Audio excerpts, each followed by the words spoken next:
Welcome back to our channel A to a natural well. ఇవాళ వీడియోలో అయితే చాలామంది నర్సరీ నుండి ప్లాంట్స్ తెస్తారు, దాన్ని ఇంట్లో పెంచుకుంటాం. కానీ కొన్ని రోజుల తర్వాత ఆ చెట్లన్నీ చనిపోతాయి. ఏంటి రీజన్ అని నేను కూడా చాలా బాధపడ్డానండి.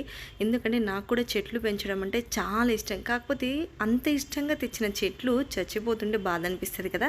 దాన్ని కొంచెం కొంచెం మనము ఆ గార్డెనింగ్ అలవాట్లు చేసుకున్నప్పుడు ఇలాంటి చిన్న చిన్న ఇంప్లిమెంటేషన్స్ మన చేతితో మనం చేసుకుంటుంటే ఎంత హ్యాపీగా ఉంటుందో. నేనైతే మా గార్డెనింగ్ చేసే అబ్బాయిని అడిగాను అనమాట, ఎలా చేస్తే ఇలా చెట్లు నర్సరీ నుండి తెచ్చిన చెట్లన్నీ బ్రతుకుతాయి, దాన్ని ఎంత బాగా చూసుకోవచ్చు, ఏంటి రీజన్స్, అవి చనిపోవడానికి రీజన్స్ ఏంటి, ఎలా మెయింటైన్ చేయాలని అబ్బాయి దగ్గర నేర్చుకున్నాను. సరే నాతో పాటు మీరందరూ కూడా నేర్చుకుంటారని వీడియో తీశాను. ఫస్ట్ మనం చిన్న పాట్స్, నర్సరీ నుండి తెచ్చిన వాటిని చిన్న పాట్లో వేస్తాం.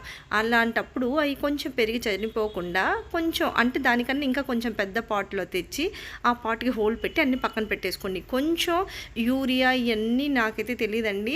నాకు తెలిసింది ఆ అబ్బాయి వాళ్ళ ఇంట్లో ఆవులు గేదెలను పెంచుతారనమాట. వాటి నుండి ఆ పేడ ఉంటుంది కదా, ఆ పేడను మట్టిలో అంటే చెట్లకు వేసే మట్టిలో కలిపి అంతా పక్కకు పెట్టుకున్నాడు. అలా పెట్టిన దాంట్లో ఫస్ట్ చిన్న పాట్లో ఉండేదాన్ని తీసి పెద్ద పాట్లో వేసేటప్పుడు అడుగున కొంచెం ఆవు పేడతో కలిపిన మన్ను, తర్వాత ఈ పాట్లో ఉండే అంటే చెట్టుతో సహా రూట్తో సహా ఉంటుంది కదా అడుగున మన్ను, ఆ మన్ను తీసి అలాగే ఎత్తి పెట్టేసి తర్వాత దానిపైన ఫుల్గా మన్ను వేయకండి, కొంచెం 1 ఇంచ్ ఆర్ 2 ఇంచెస్ గ్యాప్ ఉండేటట్టు ఉంచి తర్వాత నీళ్లు పోసి చేత్తో తడుముతూ ఉంటే ఆ మన్ను లోపల నుండి నీరంతా లోపలికి పోయి ఎక్సెస్గా ఉండే వాటర్ బయటకు వచ్చేస్తుంది అనమాట.